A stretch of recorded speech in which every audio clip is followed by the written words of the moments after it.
안녕하세요. 건강하고 풍요로운 삶을 만들어가는 희망나무 TV입니다. 은행 달력을 걸어두면 재물이 들어온다는 속설 들어보신 적 있으신가요? 요즘은 은행 달력을 구하기 예전만큼 쉽지 않습니다. 달력은 재생과 변화를 상징하므로 제대로 된 위치에 걸면 꾸준히 좋은 기가 들어오게 하는 풍수 아이템인데요. 이런 달력을 어떻게 어디에 걸어두느냐에 따라서 재물운이 달라질 수 있습니다.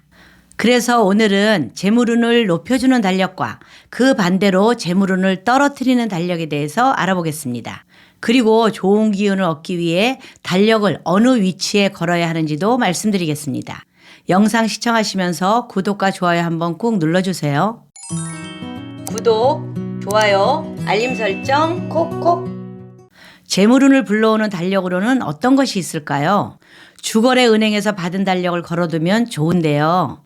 은행은 돈이 모이는 곳이므로 재물운을 높여주는 의미가 있습니다. 가능하다면 은행이나 증권회사에서 나온 달력을 하나쯤은 집안에 걸어두시기 바랍니다. 그리고 재물운이 좋아지는 달력에는 그림도 중요한데요.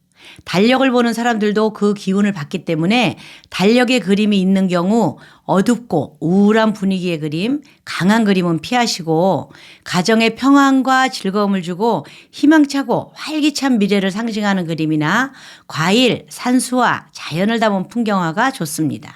그 중에서도 좋은 그림은 금전의 기운을 높여주는 황금 계열 그림이나 폭포와 강 같은 그림인데요. 폭포가 너무 크고 웅장한 것보다는 안정적으로 흐르면서 물보라도 크지 않고 나를 향해 물이 흘러오는 그림이 좋습니다.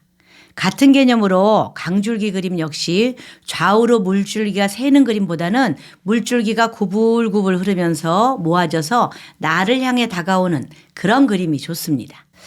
그런데 달력에 있으면 너무 센 그림으로서는요, 호랑이나 용, 거북이 등의 그림이 있는데요. 그 자체로 기운이 너무 강해서 감당할 수 있는 집안에만 걸어두시든지 아니면 사업체에는 그런 그림을 걸어두셔도 괜찮습니다. 다음은 집안에 걸어두면 좋지 않은 달력인데요. 주류 회사에서 나온 달력입니다. 술과 관련된 그림이 있는 달력은 일반 가정집에서는 걸지 않는 것이 좋습니다. 이러한 달력이 집에 걸려 있으면 술을 마시는 기회가 늘어나게 돼서요. 건강운과 재물운 상승을 방해할 수 있습니다. 또한 망하거나 폐업하는 회사에서 제작한 달력도 걸어두시면 좋지 않은데요. 사업이 실패하거나 망한 기업에서 만든 달력에는 좋은 기운이 사라지고 가라앉는 기운만이 남게 됩니다. 이렇게 안 좋은 기운의 달력을 계속해서 걸어두면 그 기운이 영향을 끼치게 되어서 재물운이 감소할 수 있고요. 또한 건강운도 안 좋아질 수 있습니다. 주의 깊게 살펴보시고 이러한 달력이 있다면 지금 바로 버려주세요. 이번에는 달력을 거는 위치에 대해서 알아보겠습니다. 현관문을 열었을 때 달력이 바로 보이게 두는 것은 좋지 않은데요. 현관에 달력을 걸어두면 문을 열 때 충돌하는 기운이 생기기 때문에 가족 간에 부딪히고 언쟁이 발생할 수 있으니 피해 주시는 게 좋습니다. 달력을 걸어두기 좋은 위치로는 주방이 있는데요. 이곳은 물을 많이 사용하는 곳으로 재물과도 관련된 장소입니다. 이런 곳에 달력을 걸어두는 것이 좋은데 이때는 너무 큰 것보다는 이렇게 작은 탁상 달력을 두시고 보는 게 좋습니다. 그러나 이런 주방에서도 냉장고의 앞면이나 옆면에 달력을 부착하는 분들이 계시는데요. 냉장고는 찬기운이 서리는 곳이라서 부착하지 않으시는 게 좋고요. 풍수적으로도 냉장고는 아무것도 부착되지 않은 깨끗하고 깔끔한 것이 가장 좋습니다. 다음은 침실입니다. 하루의 일상을 마무리하고 편안한 휴식을 취하는 장소인 침실은 벽에 큰 달력을 걸어두게 되면 걱정과 고민을 의미하기 때문에 마음의 평안함을 방해할 수 있습니다. 따라서 침실에 달력을 걸지 않는 것이 좋으며 만약 달력이 필요하다면 작은 탁상 달력을 두는 것이 좋습니다. 그리고 해가 지나고 달이 지난 달력을 그대로 두는 분들도 계시는데요. 철 지난 달력은 시간이 멈춘 것과 같은 정체된 기운을 발산하게 되기 때문에 날짜 지난 달력과 달이 지난 달력은 치워주시는 게 좋습니다. 이렇게 달력은 한눈에 잘 보이고 찾기 쉬운 곳에 걸어두어야 하는데요. 어디서든 잘 찾을 수 있도록 가족들이 오래 머무는 거실에서 쉽게 볼 수 있는 곳에 거는 것이 가장 좋습니다. 그만큼 달력을 걸 때 방향도 중요한데요. 복과 덕이 쌓이는 복덕방 방향에 달력을 걸어두는 것이 좋은데 집 구조에 따라서 대체로 집 앞쪽이 복덕방이고 집 뒤쪽이 형아방이다 라고 생각을 하시면 됩니다. 단독주택의 경우에는 대문 쪽 방향이 복덕방 방향이고요.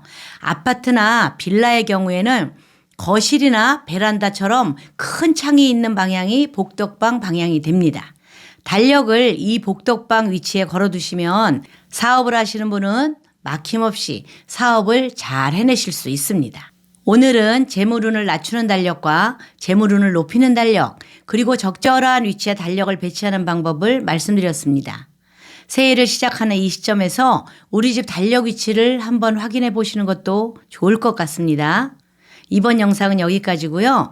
오늘 하루도 희망찬 하루 되시길 기원하며 영상 마무리하도록 하겠습니다. 오늘 영상이 유익하셨다면 주변 분들에게 공유해 주시고요. 구독과 알림 설정해 주시면 다음 영상도 유익한 정보 가득한 이야기를 가지고 찾아뵙겠습니다. 이상 희망나무TV였습니다. 감사합니다.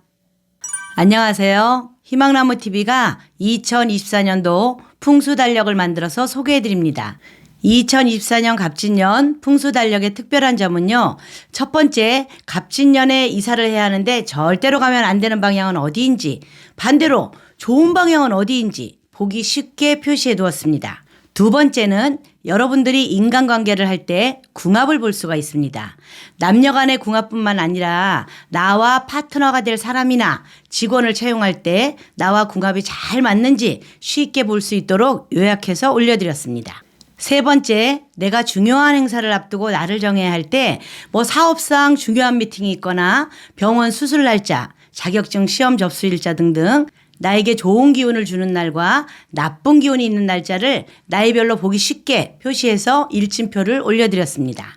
네 번째, 우리가 이사를 하게 되면 어떤 날 가야 하는지, 사업장을 운영하시는 분은 부자 되는 날, 승진이나 수험생이 있는 집은 공분이 있는 날, 나이 드신 분이나 몸이 불편한 분이 계시는 집은 평안함을 주는 날, 이렇게 날을 가려서 이사할 수 있게 그림으로 보기 편하게 올려드렸습니다. 그 밖에도 우리 집이나 사업장을 어떤 방향으로 배치를 하면 재물운이 들어오는 방향이 되는지, 그리고 나를 개운시켜주는 색상은 어떤 게 있는지, 여러분들이 절대 머리 두면 안 되는 방향은 어떻게 보면 되는지, 이렇게 구독자님들이 보시기 편하게 표로 정리해서 달력을 만들었습니다. 2024년은 갑진년 푸른 용으로 힘찬 청룡의 해가 시작되는데요. 이렇게 힘있는 2024년을 잘 맞이하셔서 온 가족이 화목하고 풍요롭고 건강한 한 해를 시작하기 바라겠습니다. 감사합니다.